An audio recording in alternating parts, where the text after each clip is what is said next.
Ladies and gentlemen, welcome back to Sohum Reactions. Peace, love, and positivity to you. Today's reaction request comes from Crystal, who sent us the entire Gorge documentary titled Enormous: The Gorge Story. The Gorge, if you guys don't know, is one of the most famous music venues in all of the United States and maybe the entire world, though I probably need to watch the documentary to figure that piece out. But I, over the history of this reaction channel, have reacted to plenty of live performances that took place at the Gorge, and my comment sections are usually littered with the same few things. Love the band at the Gorge, and love the Gorge, creating these magical moments that just defy expectation. And even if you've experienced that band's magic elsewhere, there's nothing quite like that experience at the Gorge. That is a lot of high praise for a venue. I feel like so often our conversation is mostly fixed on the music, so when a venue gets that much acclaim, it definitely perks my ears up and has me extremely curious going into this one. So once again, thank you to you, Crystal, for the recommendation. I look forward to checking it out. Everybody grab your drinks, grab your snacks, let's sit back, relax, and enjoy this one together. Let's dive in. I'm also very hopeful that YouTube doesn't do any blocking. That would not be bueno.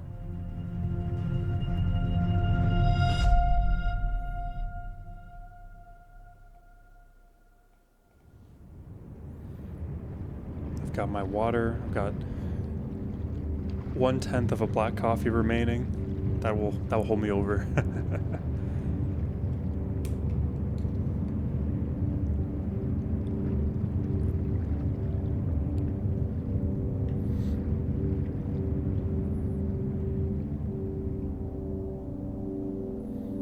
And the documentary is titled Enormous. I think a lot of people just sit there going, what happened here to make this so breathtaking? And look at that. Enormous, my goodness. The story is almost impossible to believe.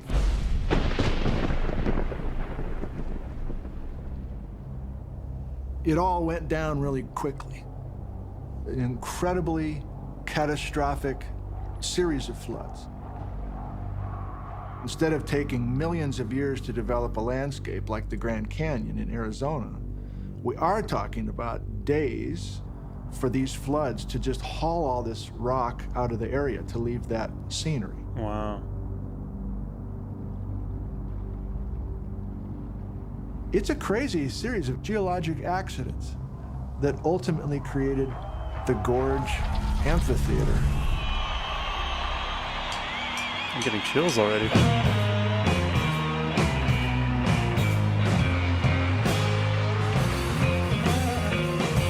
I think it's important to note I've never been to Washington State before.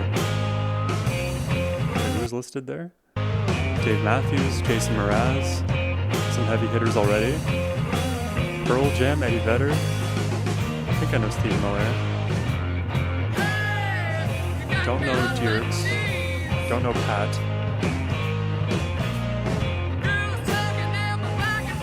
Don't know those either. Nope.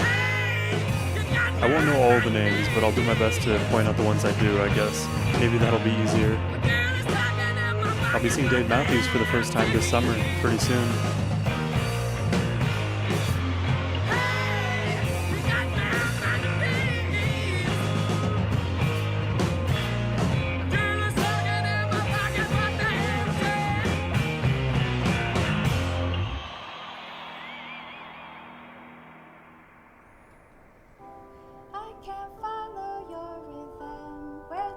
We're at the Gorge.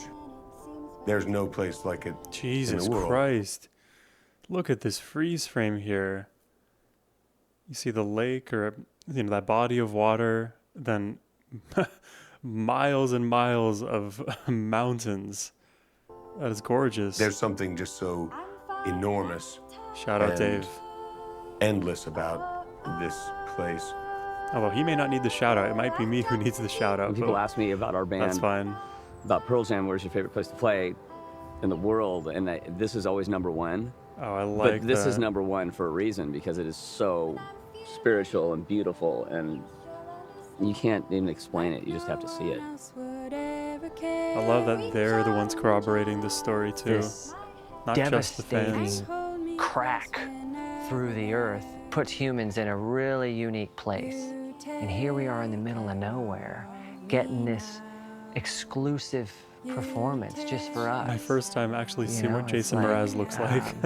It's just magical. I've heard his music over the years. You're 2.5 hours away from Seattle. Never saw him. Not close to anything. I mean, we flew in today and had to drive for 3 hours to get here.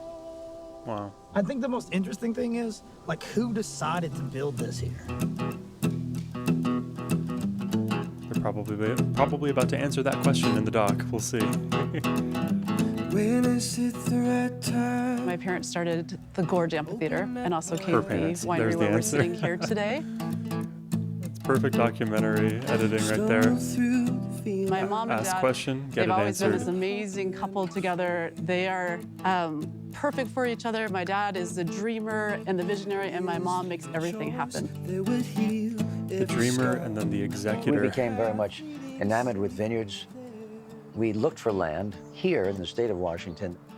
So all of the rest of the great central Columbia Valley here was being farmed, and these were the pieces that were left behind because it was considered to be too difficult to farm. Nobody knew anything when we started. There was nothing here. I think both Carol's folks and my folks were going to disown us. They thought we had lost our minds.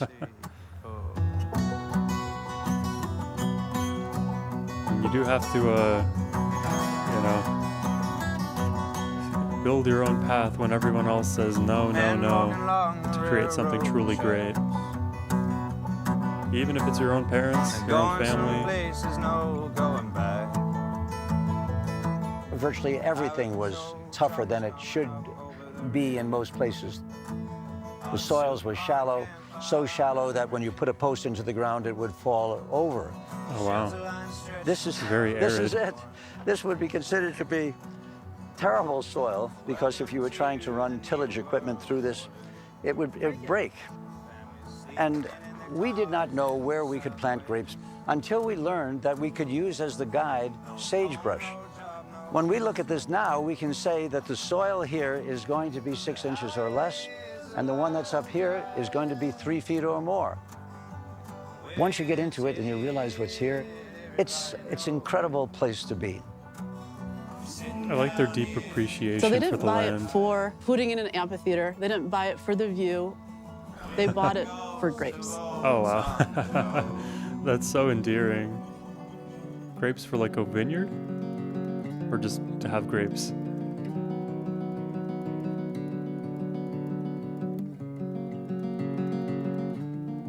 Oh, I like those chords.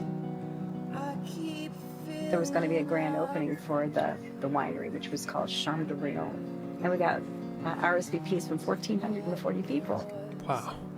Well, you know what? There's that beautiful place out there where the acoustics are good and that'd be a great place for the band. And so for 72 hours, everyone worked around the clock and built the beginnings of the Gorge Amphitheater.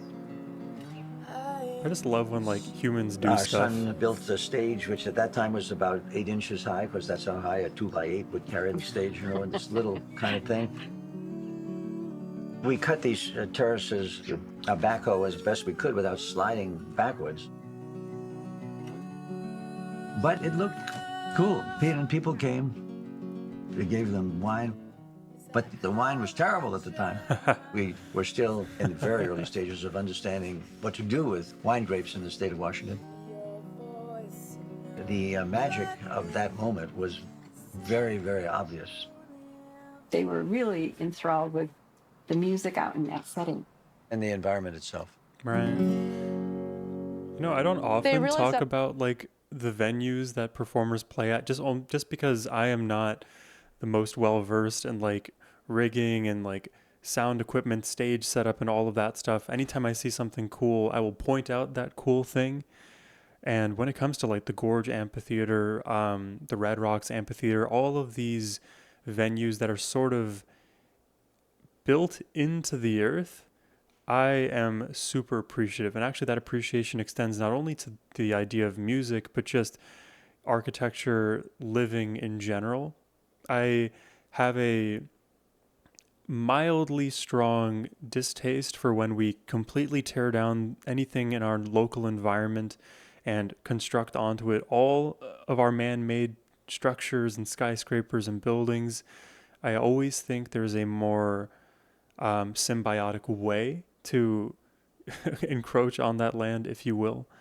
Think of all the walkable cities out there, and generally speaking, they too are going to have more access to nature. The point of us living on this earth is to live with it, not in spite of it. And I feel like venues like this are shining examples of how we can take what's already beautiful and add more beauty to it rather than tearing down and starting anew. At that time that they were onto something, because people really were like, when's the next show? When's the next show?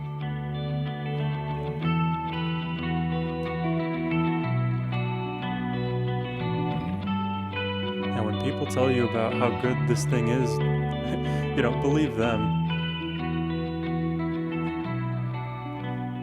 In an amphitheater, Wow, it's kind of look like, at that. I don't know, you feel like something real's happening. It's a real experience between... We actually have, I think, coming down the pipeline, a train reaction.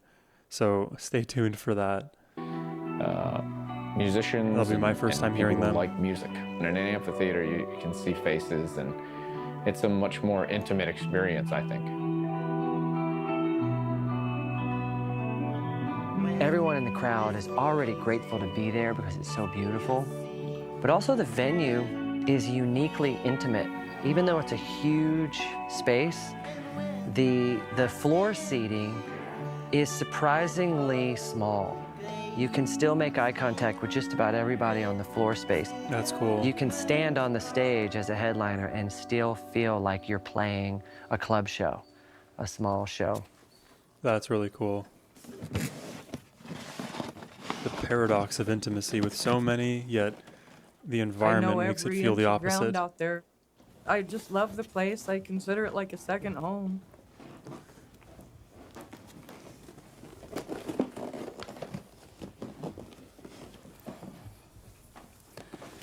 Okay, so I have a lot of stuff in here. It's a lot of old Gorge stuff, different call sheets and stuff. Oh, here's some pictures of my Marianne. That's her at the Gorge. That's Marianne. My brother, he took me and my sister, Marianne, and another friend of ours out there and just said, hey, you guys gotta check this place out. It's a winery. And back then, that's all it was. That was in the mid-'80s. It was when they just started doing stuff. That's crazy out to there. see it develop over They time. didn't have like headlining bands that I recall. Because I'm only just now It seemed hearing like more about the regional Gorge type of after bands its playing and tenure. stuff. And you'd just sit there and drink your wine and watch the show, and it was so cool. That is So cool. we just started going out there a couple times a year whenever someone was playing out there. We'd go out there even when there were bands that we weren't that into, just because it was the Gorge. And you could go spend the weekend out there camping and just get away from it all and have an awesome time. That's something I would say the majority of venues don't have over a place like the Gorge. If you have people coming to the venue, regardless of the artist or the performance in question, you have something. You really do. The music was almost secondary to just the beauty of the place. We realized the power that it was having, the effect it was having on people, and it was having the same effect on us. Amazing. We knew very little about show business any more than just a kid growing up in Brooklyn and a mom who was interested in theater. Ken Kinnear ran a company called Media One, which was an agency in Seattle that promoted entertainment activities. I think it was the biggest one at the time in Seattle.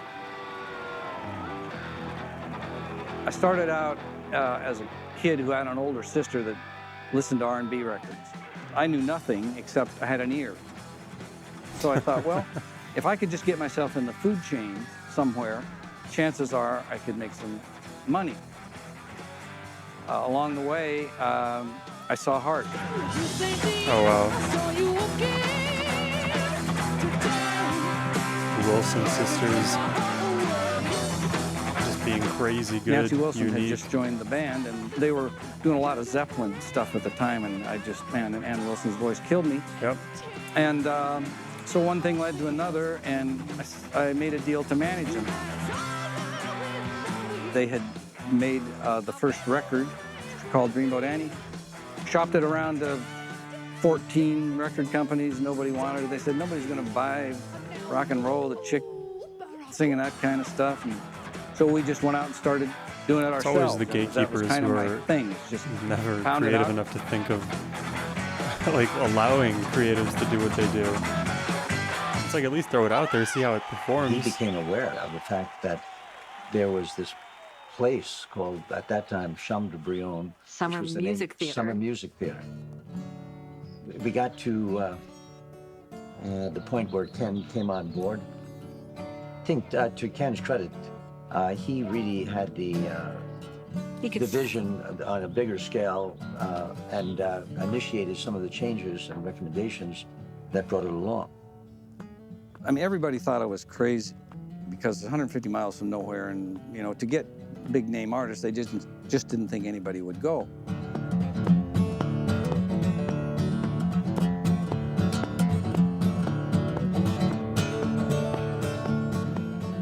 We're in the middle of a farming community with farm roads. How can we get you to drive 140 miles to come to this place? Yeah, it's a massive logistical I can recall nightmare. saying to him, who the hell would come here? You got to have strong What he marketing had was behind it. very crude. Really, it's the product, the And, magic at the venue. I just didn't believe Sells that itself. there was enough draw way out here to go from what he had to what it is. I didn't have the vision. Couldn't see it. That's a very honest admission. It's a really long drive from anywhere to get there. I was thinking, like, being the neighbor, like, over all of those years and having the time lapse from their apartment or from their house and land, thinking of, like, oh man, those crazy folks trying to make this rock theater a thing, and it's not going to happen, no way. And then year after year, it getting bigger, drawing bigger and bigger crowds, bigger and bigger artists.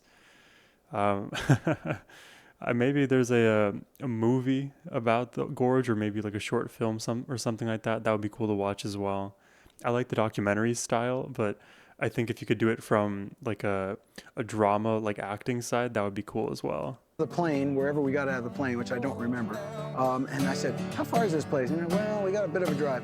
And we drove through fields and fields and fields. And finally we end up, at this incredible setting in the middle of nowhere.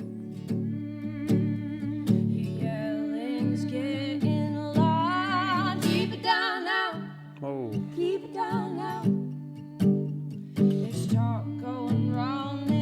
Many of these performers I do not know.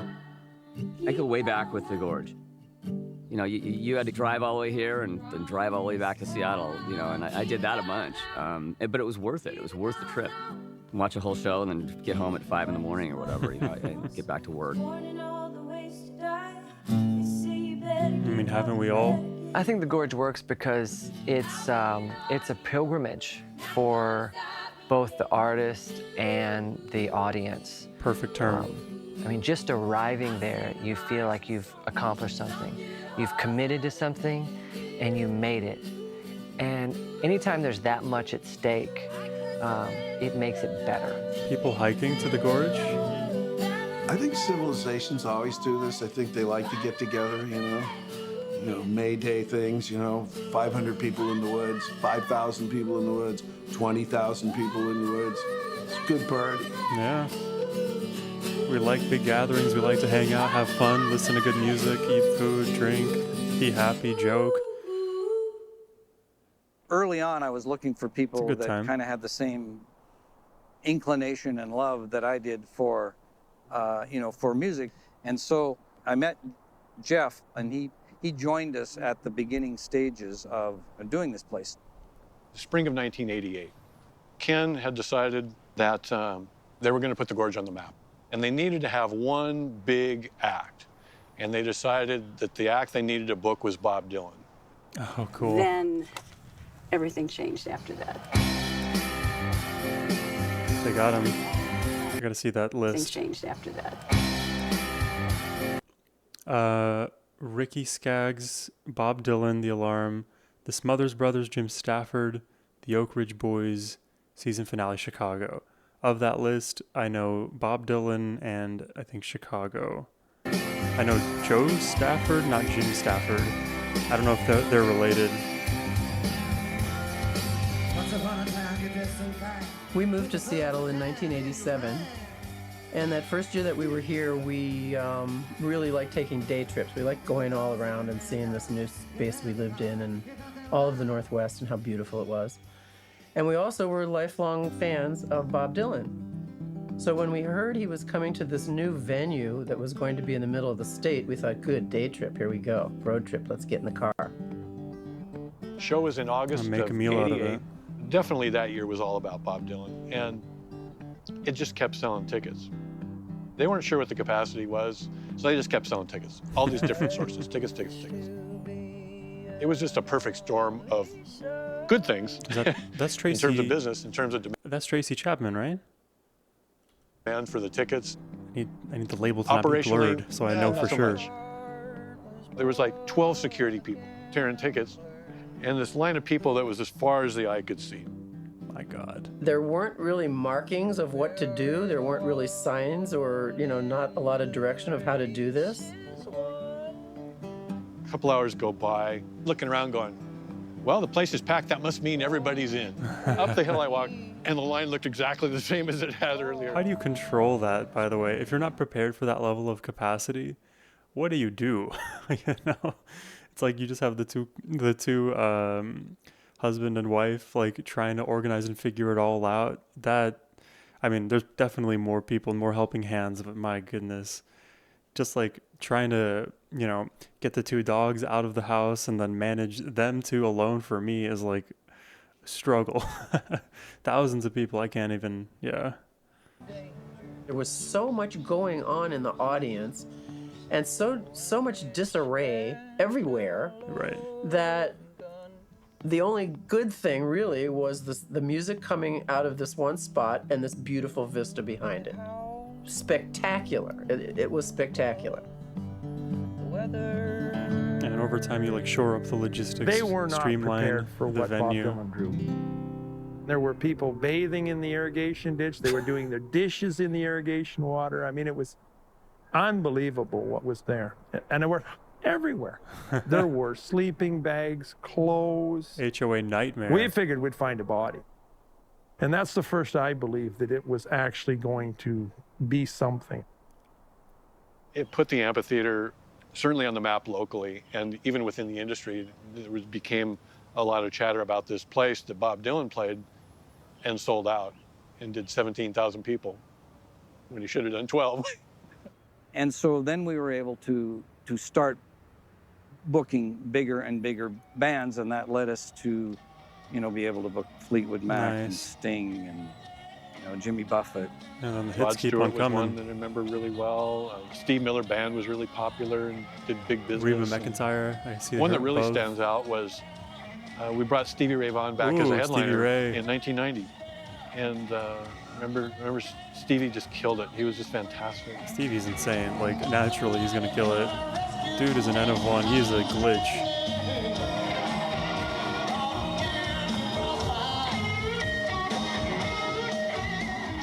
I saw Stevie Ray Vaughan here twice, and that was life-changing. I had given up on music.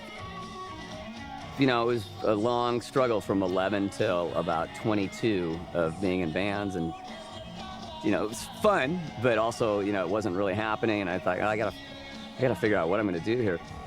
I was kind of lost.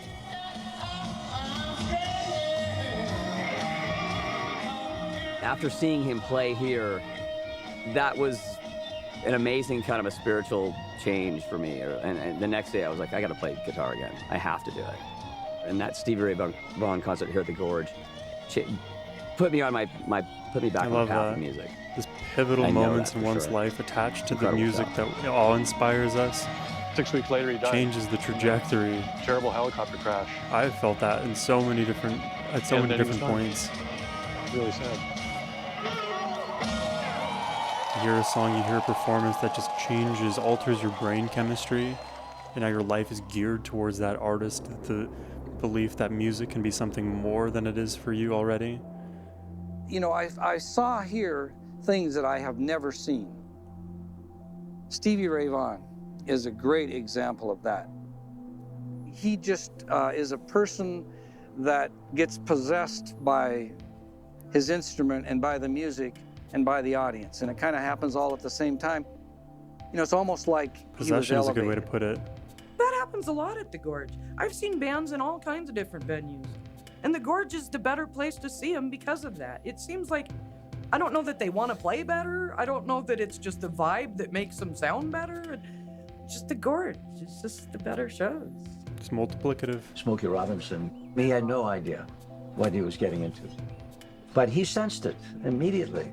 He played for a few minutes, and then he looked up to the audience. He said, I'm going to play everything I know, even if I have to stay here all night.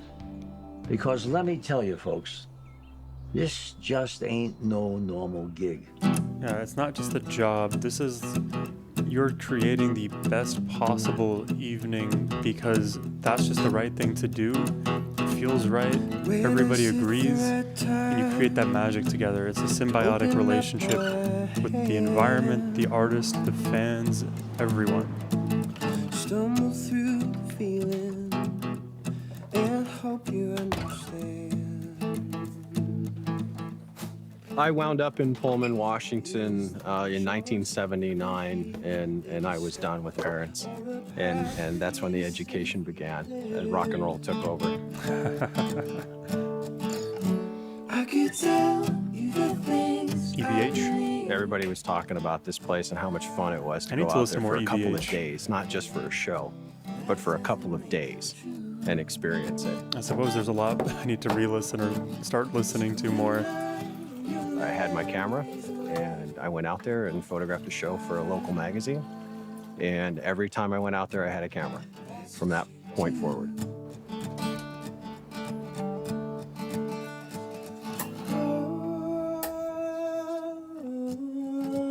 Every week, or when I was out there, they would need footage for like Polestar magazine or the trade magazines, and they would invite me in. They allowed me to see the intimate moments and the inner workings of the Gorge Amphitheater. please pick a side.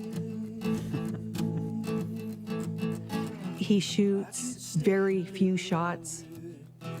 He would practice on how he was going to shoot by watching bands on the TV. I thought that's so cool, the way he would do that and figure out his shots. And Crowd he surfing the camera would guy. come back with incredible shots that just blow me away. Oh, I like that a lot. The POV. I use a surfing analogy, being in the pit and having, this type of contact. I didn't view it as if I was photographing the person. I was photographing the music that was going through them. Yeah. And to me, it was like being on a surfboard, bow hunting. I wanted to get that shot. I didn't want to machine gun 5 rolls of film and 3 songs. I kind of wanted to surf the wave, feel the music, and then click.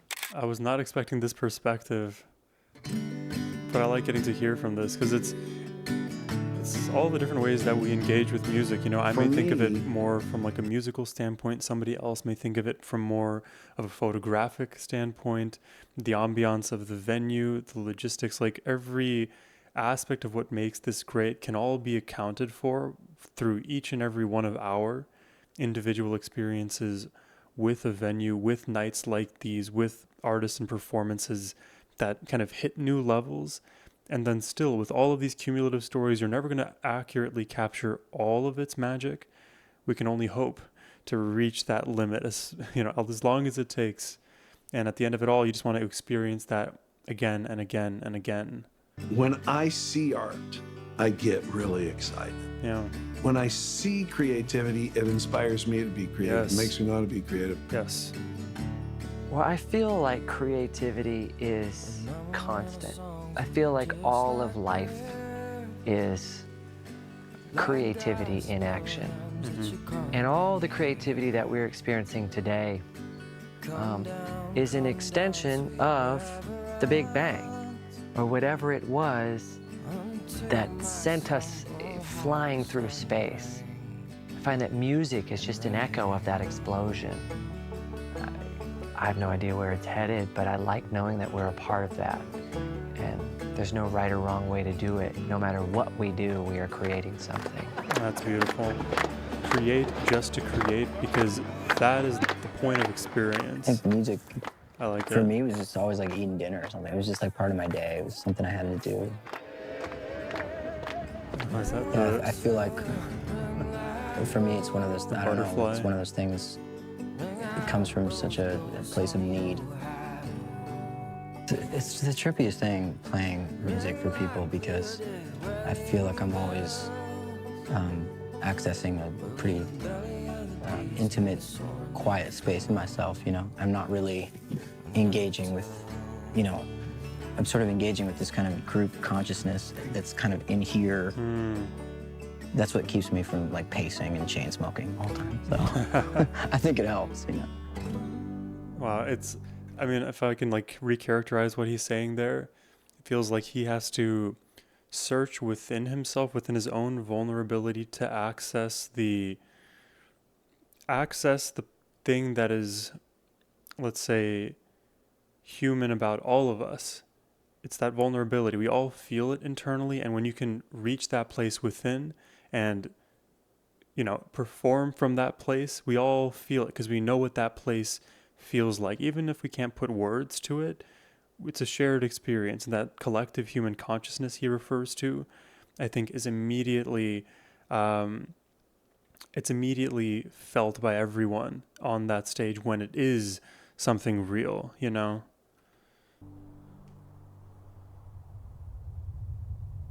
It's always been about the music. You know, I've always thought of the Gorge as one of the most spectacular venues I've ever been to. But definitely one of my favorite shows was the '93 Pearl Jam show at the Gorge. The biggest one I can look back to was Pearl Jam, Neil Young, 1993. Oh, and Neil Young. Pearl Jam. Pearl Jam, of course. We love me some Eddie Vedder. It's been a minute since we've done some Pearl Jam reactions on the channel. That was a fun Everybody era. wanted into that show. Pearl Jam was just everywhere that summer, and everybody had talked about that show in advance. So when we all got there, the energy just cut loose. About a year and a half ago was when we were really doing some Pearl Jam. You know, young and aggressive and way into, you know, the whole show.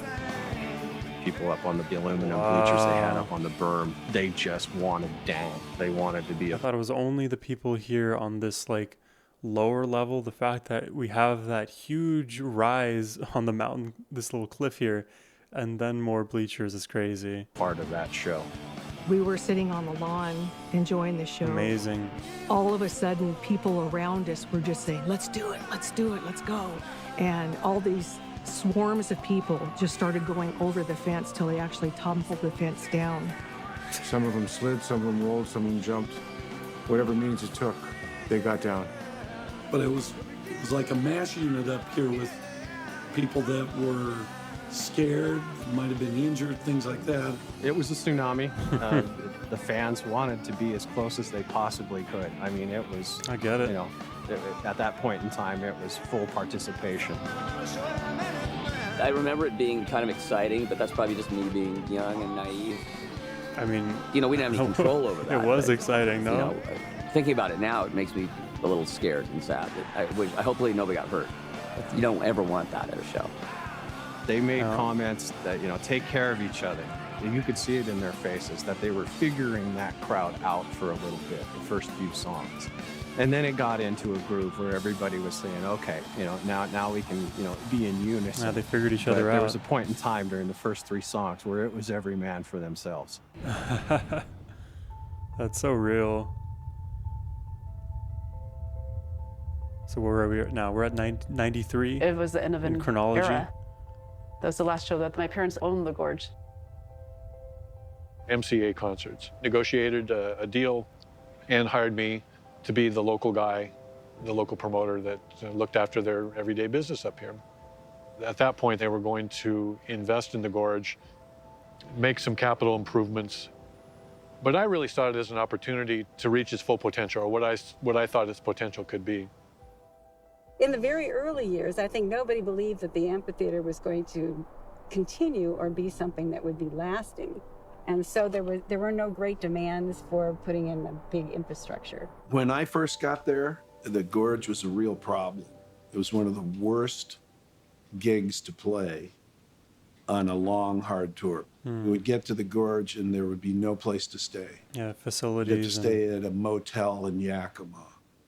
There was one road in, it wasn't paved, and so your generators got sucked full of dirt. There was a trailer, you know, for your dressing room with a toilet that didn't work. It's like, hey, how do you like the gorge now? There was a lot of things you didn't have. There was not concessions, there was not facilities, but it had the gorge, it had the view. It had something different that's not available even today at any other place in the country.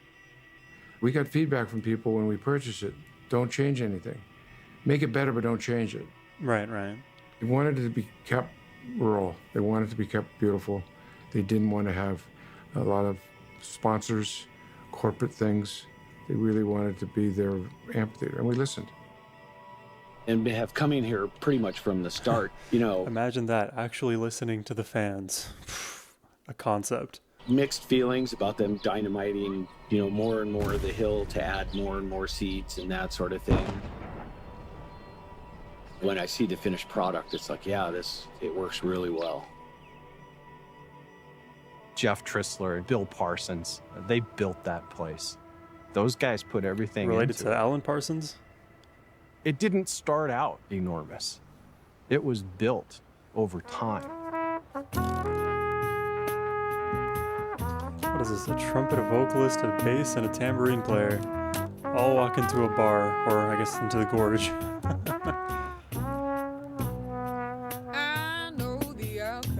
Oh, she kind of reminds me of a Sierra Farrell.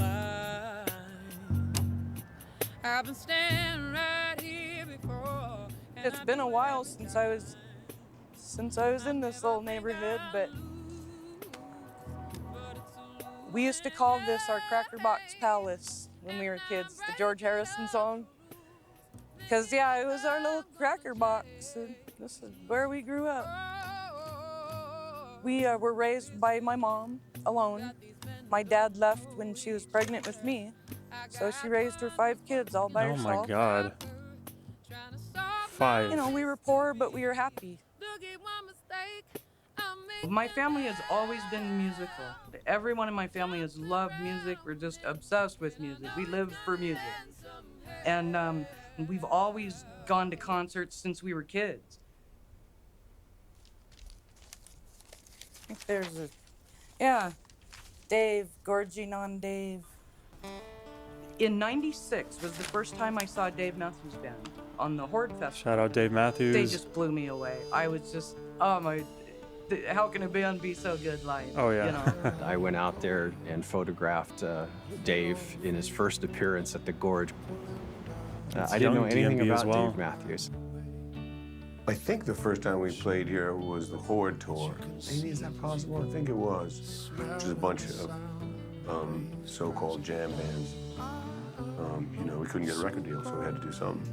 And it was a warm-up for like Lenny Kravitz and Wow. Blues Traveler and Ricky Lee Jones and Taj Wow. Mahal were up on a I second. swear, you guys have put me onto so many amazing artists. Like 90% of the names that like I am now aware of through like are like even named in this documentary, I'm aware of through having this reaction channel. Like just the other day, we were listening to some Ricky Lee Jones. And stage. You guys are So on there it. was a heck of a lot going on that day, and the fans were completely engaged. The next summer, they headlined for the first time at the Gorge.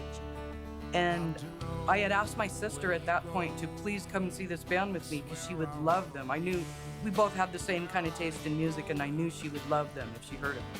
I happened to get second row tickets that year, and she fell in love with that band that night, just like I knew she would. Dave Matthews has been playing 3 straight nights at the Gorge for years. Labor Day weekend. Like, that's an incredible accomplishment. Labor Day weekend, I like that. You could go through the history of the touring industry. There's no better marriage of an artist and a venue.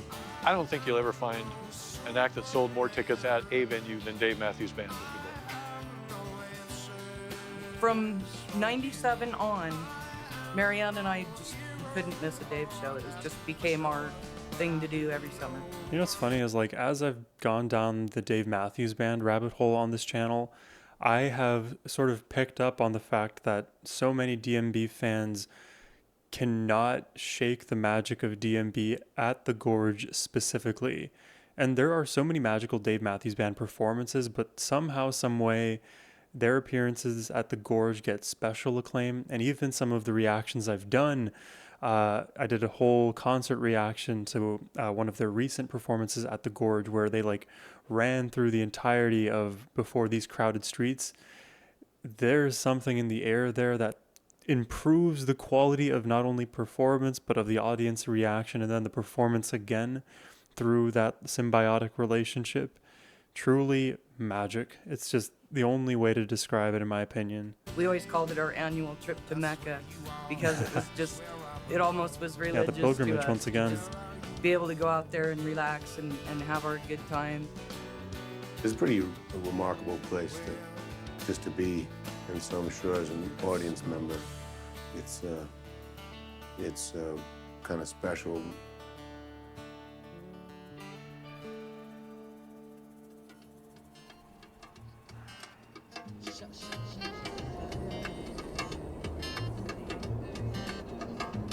In 2002, we were given an opportunity to play a side stage at the Gorge for the epic Dave Matthews Band Labor Day weekend jam. And I grew up in Virginia with Dave Matthews Band being the hero in my life.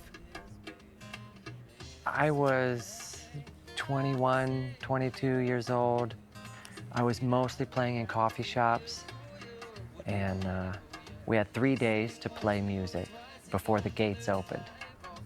We had a little bit of an audience join us at our stage, but the real audience came to our stage when Dave Matthews decided to take a walk out of the venue and see what was going on in the parking lot. Oh, wow.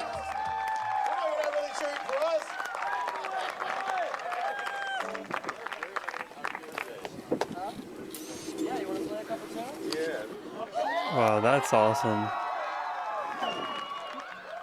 I usually ride my bike into campgrounds and stuff, and sometimes get caught up in it. It's a little hectic if I go out there now, unless I put on a disguise. All I need for a disguise is a baseball cap, because I don't look. If I put a baseball cap, I don't look like myself. It's amazing. This is the only part of my face that is my personality. My always been receding hairline.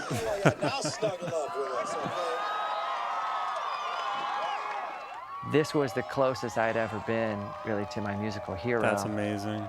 I played it cool, but inside there was, you know, a 15-year-old kid inside of me that was totally flipping out. I'm freaking out for Jason Mraz, and this happened many moons ago. Let me come and bogart on your gig. Oh, yeah, of course Dave's here. Yeah, man. You need to use a guitar? Sure, man. Here you go. Go for it. You know, I'm just going to sit over here and have a cigarette and stain my underwear.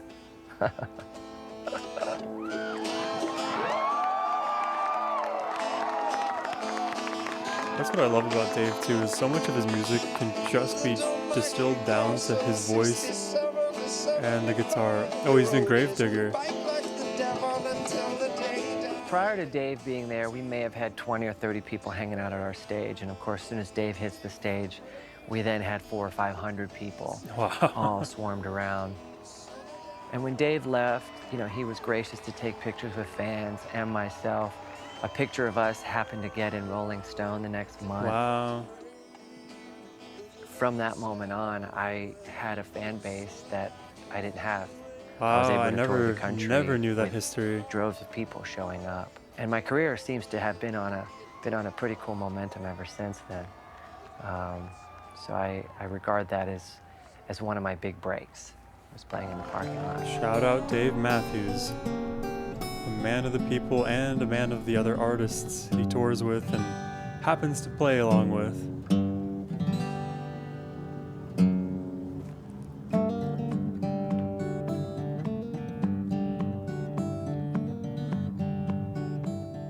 So in the early 2000s, we hired this young guy named Adam Zaks.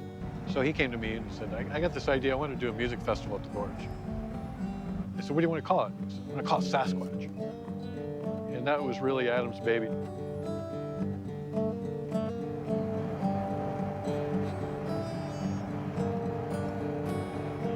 He very quickly recognized something in the idea and gave it the green light and a budget, and that was the origin of it in 2001, and the first Sasquatch took place in 2002. Sasquatch was probably the first proper major Pacific Northwestern festival. So I mean, it draws from 5 or 6 states and from Canada. You know, I mean, everybody comes down. The thing I like about this festival specifically is that I learn about new bands. You know, and that's as an artist, that's super important to keep it alive and being excited about music. For some people, it's the highlight of their year. You know, this is a big weekend for a lot of people, and there's a bit of a responsibility to care about it and make it good, and make improvements, and book It's the a right lot of bands. responsibility. High So many five people. everybody. I've been to a lot of festivals, and some are really intense and kind of mean and not cool, and this one is the complete opposite of that. Mean and not cool. There was I wonder a what he's referring moment to. in 2009 at the Sasquatch Festival. It became a YouTube moment. It's Dancing Man at the Gorge, dancing to Santa Gold. Oh, and then everyone starts dancing He was all along with by him. himself, and he's just dancing the wackiest little dance you've ever seen. I've seen this video. I've even And referenced then this one video. by one, the people around him joined in, and you ended up with this mass dance event on the lawn to Santa Gold. Everyone just running in. It takes And it was the first few, right, to funniest get it thing, all it was rolling. The happiest thing. It was the nicest thing I've probably seen here.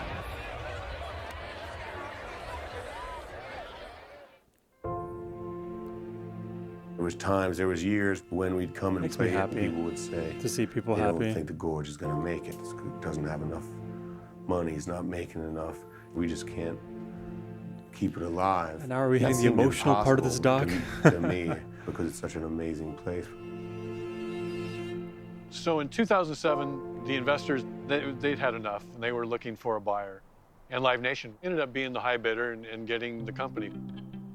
So now we've gone from a mom and pop operation, and now we're involved with this massive company with tremendous resources and access to every band on earth.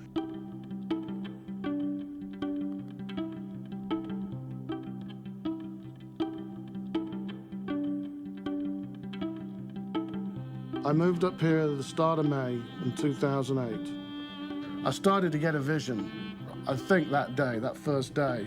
I didn't want to reinvent the venue as such, but we needed to do some updating because there were a lot of fences everywhere, and this place is all about the view. I'm going, oh, that fence has to come down, that fence has to come down.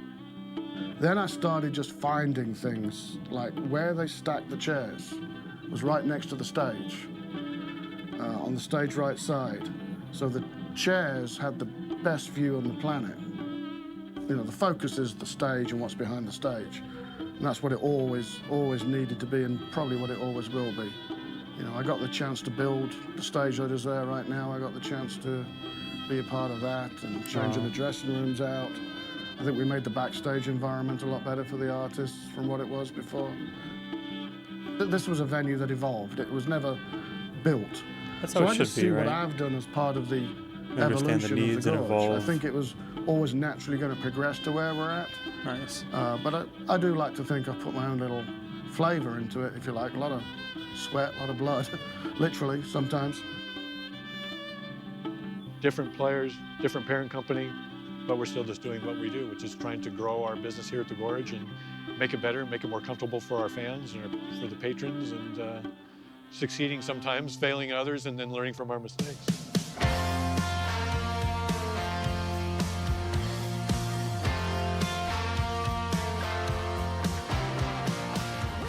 We had identified country music as an area we really thought we could do a lot better with. There was a void in Washington State for a premier country music festival. We introduced a 3-day country music festival in Gorge, Washington, with a silly name, Watershed. Now it has become the go-to place. That's a good name. And loosely, I've heard Music of and Watershed. camping. There needs to be as much emphasis Haven't on been camping as big there on is on country, music. like in my own This personal is a life true, before this channel. 3-day. But I had heard of sleeper. Watershed before. You can't clean it up. You can't paint it. It is what it is. You know, for me, festivals all revolve around the campgrounds. That's where it starts. You know, those are the folks that are coming out here camping out, and you know, you get a real good sense of what the vibe of the festival's like when you go in those campgrounds. Maybe like a Bonnaroo type. The Shedders, as they're called, they've created such a vibe with this festival and with this facility that they feel like they can't miss it.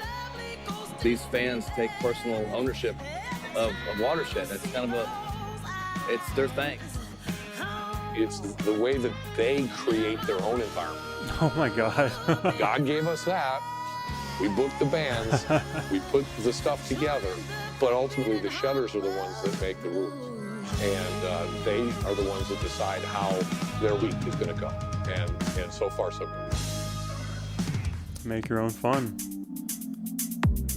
And if fun involves a movable bubble bath. Festivals are really big right now, and I think that's what fun will be. that people are just really into, taking, their friends and their groups and going out and camping and getting in a bus and, just kind of taking a week out of their life to go enjoy something. I got together with the local electronic dance music Oh, promoter. they have EDM shows there too? I've been promoting electronic dance music in nightclubs, and then all of a sudden, EDM music just explodes. Yeah, wow. That's interesting. I would not have expected EDM at the Gorge as well. I had this natural passion. We took that passion along with his experience, and we put that together and we built Paradiso.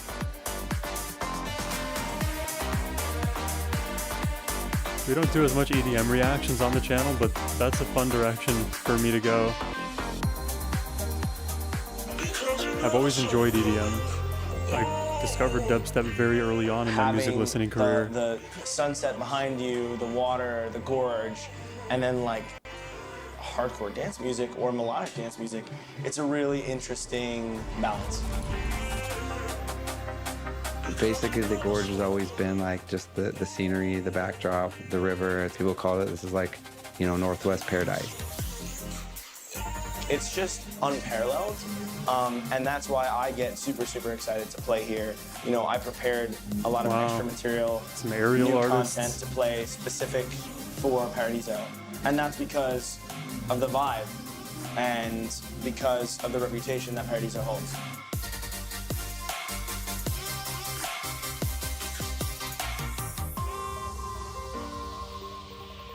Wow. I marvel at the press coverage that we get. I mean, we get lots of national press coverage on it.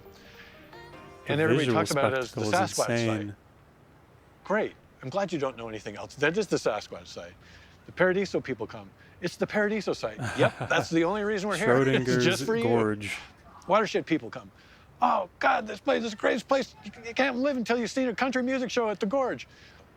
Little do they know that for 20-some years we've been doing concerts here with Chuck Berry, Bob Dylan, and Fleetwood Mac, and Jimmy Buffett. Everyone, man, every genre, do it all, I don't care. That's how we do it on the channel. Listen to anything and everything. There's so much amazing music out there.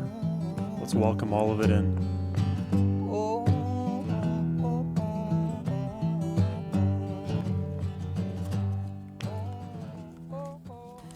This is me in my CMS uniform in front of one of Dave's trucks when they first came in.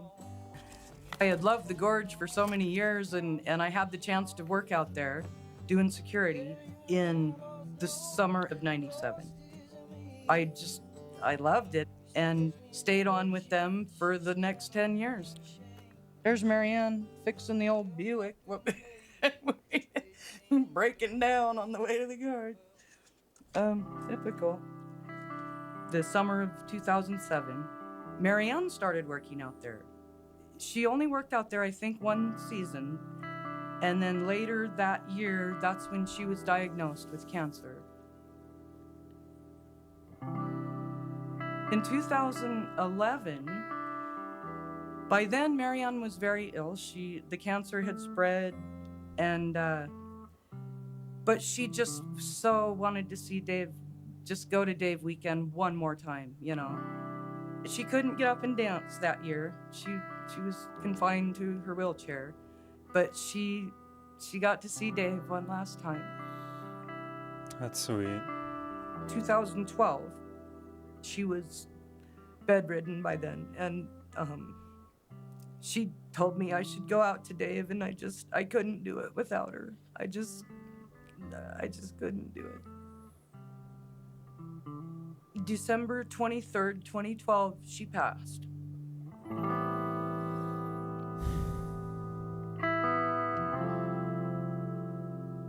When she was at the Gorge, that's where she could go out and just relax and forget about life and not have any stress or strife. It was just her in her best element, you know, ready to go to Dave and dance all night and have a great time and just make some awesome memories. Just like Dave says, make some memories. You could say that's where they went to live life, not escape it. So much.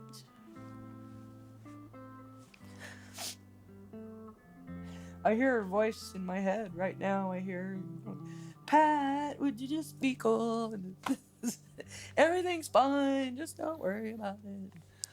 Yeah, my Marianne. This is...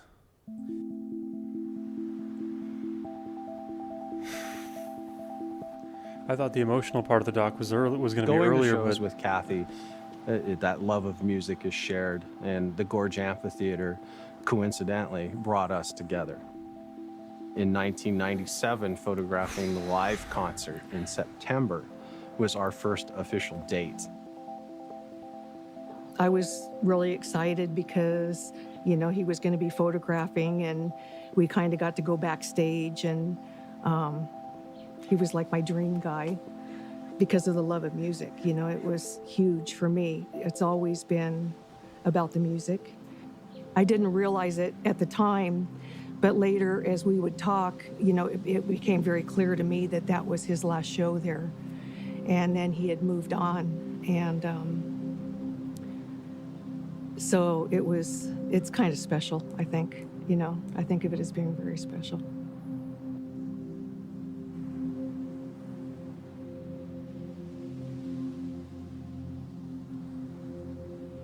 Well,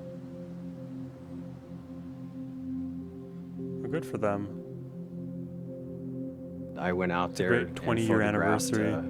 Dave in his first appearance at the Gorge, which has turned into a pilgrimage for many, to have captured that, and then 20 years later to be able to have the opportunity to photograph him again. That's full circle. That is... I couldn't have said it better myself.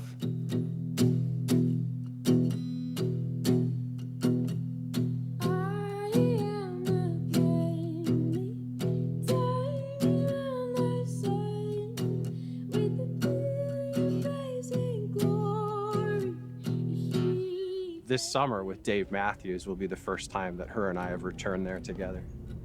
To experience the difference not only in ourselves, but of the venue, amazing. To experience that with Darren and see him photograph again will be really cool. How did they make such a wholesome documentary? So many cool stories are being weaved into this. And there's a dinosaur. Naturally.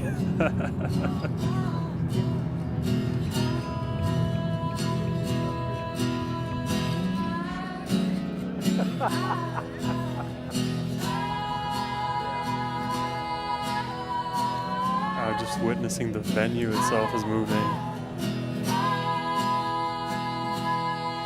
And And that's on many, many, many years of love.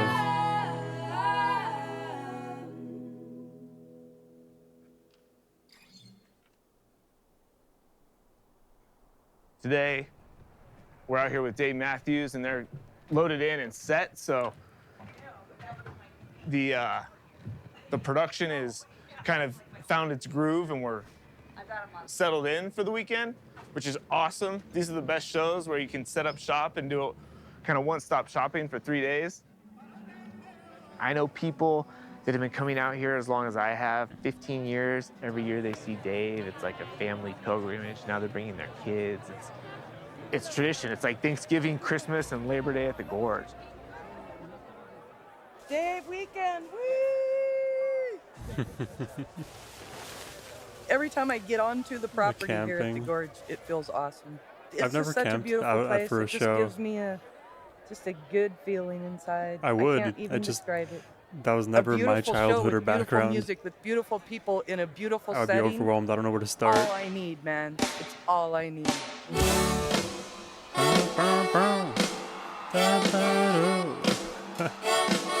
We just did an album reaction to Dreaming Tree.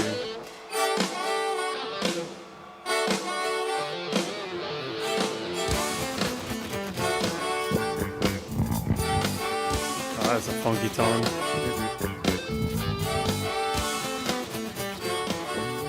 Dave Matthews, Gorge Amphitheater. Yeah, everything's not necessarily different, but not quite the same. What we saw 20 years ago is not what we're seeing right now, but it feels the same. Everybody's relaxed, their shoulders are down, and it's home.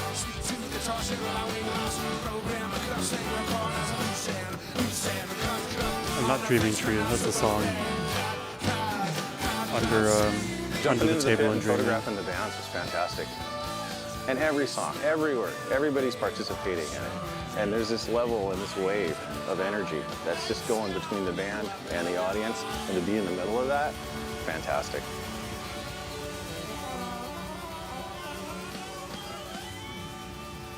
That's Carter Beauford on the drums, ladies and gentlemen.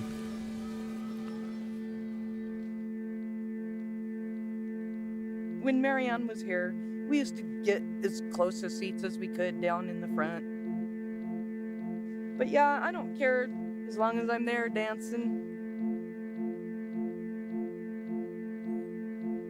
Just before she died, Marianne begged me to take her ashes and scatter them at the Gorge, where wow. was our favorite place together. And please go on Dave weekend and do this for me, so I can be there forever dancing on the cliff. And so This is so I did. emotional. Oh man. I had put on my iPod and then I listened to Dave Matthews' song "Sister" Oh my because that was God. our song together. Wow. Talk about full circle. And of course I cried, and it was very emotional. And I just looked out on the cliffs and just remembered all our great times together. I'm sure there are hiking trails in that nearby area. Wishing I was far away. Wherever I dreamed I was, you were here with That me, night, sister. we went down to the show and we were watching, listening to the show and dancing. And Dave played "Sister." Wow. Sister, and when you cry, feel your tears running down my face. Wow. Oh man, I just lost it. I totally lost it.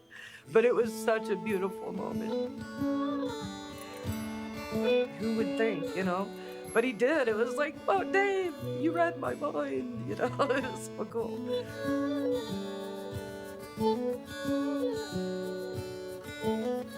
This became like a It pseudo is bittersweet DMV to go out documentary, there and now I'm here without for it. Marianne. But she's there with me. She's there and she's right here the whole time,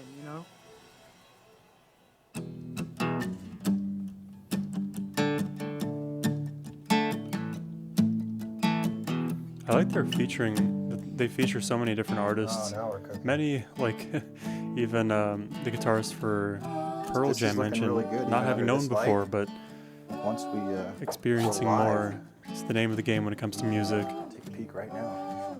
Let's do it.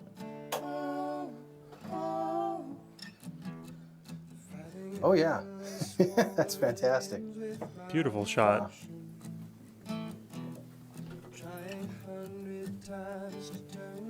18 years.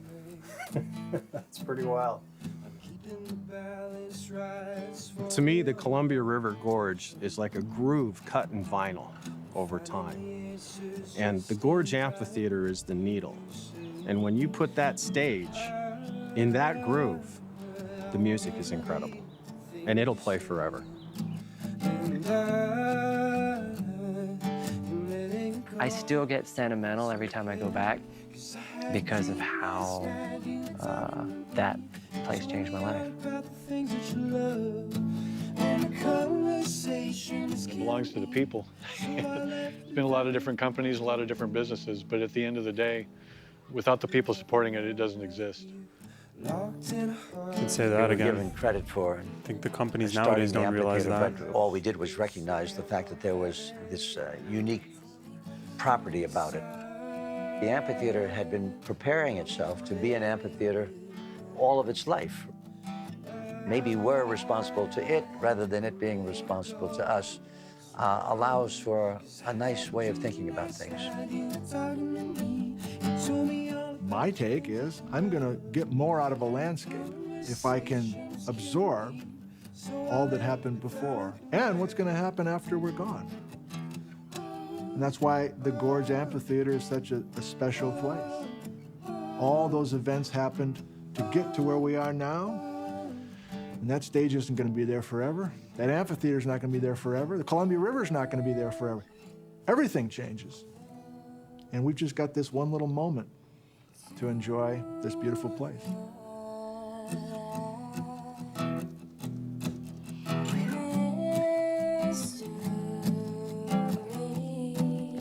That's how we ended off. Wow. I think it looks like it's going to be credits for the remainder here. I suppose now is as good a time as any to start talking about the documentary as a whole, talking about the Gorge, the venue, the artists, the people. I really liked the approach that this documentary took, because it wasn't just a complete deep dive on like the mechanics of the Gorge. It was everything. It was the mechanics of the Gorge. It was the evolution of the Gorge. It is what the Gorge meant to so many fans, to so many artists, to so many of the production behind the scenes, to the family who owned the Gorge, to all the companies. Like, this is a very holistic look at what this venue is, not only as a sort of historical piece, but as an evolving, living, breathing, I don't know, environment that has stood the test of time and seems like it will continue to stand the test of time. They are evolving year on year. All of these different shows, different styles, right? They have the EDM stuff going on, the country music, whatever future genres that may find their way into the Gorge will, because the Gorge seemingly are very forward-thinking in that regard, bringing people who have a shared love for music to that very special place. And because of how beautiful it is, the scenery, the spaciousness, how you feel like you're in that intimate space while there's still thousands and thousands of concert attendees, that is a hard feeling to replicate most places ever. And to have it in such a beautiful place, I don't know, there's a spiritual energy that becomes ingrained in the soil there. And kind of to reference what we heard earlier in the documentary, let me lower it a little bit. We heard early in the documentary about like the ground not being perfect for, you know, agriculture and people really having no need for it. There was never like, you know, when you think about like what humans we need for survival, once you have the basics, we just need to flourish. We need to find ways to thrive. And the Gorge came from a simple, how can you say, a simple love for grapes, really. And it grew into something impossibly beautiful, something that nobody would have expected up front. The neighbors sure as hell didn't expect the Gorge to become what it did. And sometimes you just have to allow the craziness to unfold rather than stand in its way all the time. And this is where I'll go on a sort of tangential side rant about gatekeepers in general, not only in the music industry, but those who gatekeep in the world, period. You are an enemy of progress, not only for technology or some specific outcome, but you are pushing back on human creativity in a way that defies any real reason. There's no good reason to stifle creativity in all of its forms, and whether you believe in it coming to fruition or not, that's besides the point. But I say, let's give those who aspire to greatness the tools to achieve it, and when they do, be proud. And if they don't, still provide them tools to seek out opportunities to be creative and achieve other dreams. I feel like we have reached a place societally where there are the resources to allow people to scratch their creative itches in a very, very sort of direct way. And the further back we step from allowing people to like be creative, and I'm thinking of like the overall capitalist machine that incentivizes people to work endlessly and tire themselves out before those creative juices can actually be accessed. I wish we could set things up in a way where creativity was at the forefront, self-actualization being at the forefront, rather than being a cog in a machine that doesn't serve the people who created that machine to begin with. It's self-serving. You know, the machine will continue to serve itself, and that's rather unfortunate. And I feel like the Gorge is a shining example of something that many people, including the machine, wouldn't have expected to ever take off in the way that it did. It took a series of impossibilities to make this place possible, to make the dreams of so many artists and fans a reality, and now it's become a household name for so many, and it means so many different things to so many people. And that's the kind of thing that cannot be predicted by algorithms. That's the kind of thing that takes blood, sweat, and tears, just as the creator of the stage was hinting at. You know, it's very difficult. You're going to be confronted with a lot of non-believers, so to speak, and at the end, you do what feels right. And when a lot of people, they are loving what you've created and they want more of that thing, as was mentioned earlier, they wanted to retain the core identity of the Gorge, keeping the venue, keeping what makes it that place, but, you know, making improvements where necessary. People, I feel like, make this unfortunate conflation with progress and loss of identity. I think places, people, things, they will evolve over time. Whatever my identity is today, I will carry many pieces of that forward, but I will also iterate on myself. And that doesn't make me a different Sohum, it just makes me a newer and improved Sohum with many of the qualities that I had before and many of the new qualities that I will embrace going forward. The same thing with these venues, the same thing with literally anything in life. We can improve on it and still not lose its core, values, core benefit, core experience. And venues like the Gorge that are so rare, seemingly, I think it was mentioned, this is one of the only venues in the United States at this scale, at this scope, that looks as beautiful as it does. This wouldn't have happened without so many people putting in that effort, believing in something bigger than themselves, and allowing the identity of the Gorge to evolve with time and accepting it through its iterations and still putting in more effort, more love, more care. This documentary alone convinces me to go to a Dave Matthews Gorge show. Maybe any Gorge show will do if the venue is that beautiful. Like I said, I will be seeing Dave Matthews Band for the first time in a few weeks now. So it's not at the Gorge, but it will be my first experience there. I'm very excited for that, and you know, whenever I do end up going to the Gorge, I will let you guys know what my experience was like. But until then, you know, you'll be seeing more from me on the YouTubes. But I really hope y'all enjoyed the reaction today. Thank you once again to Crystal for the reaction request.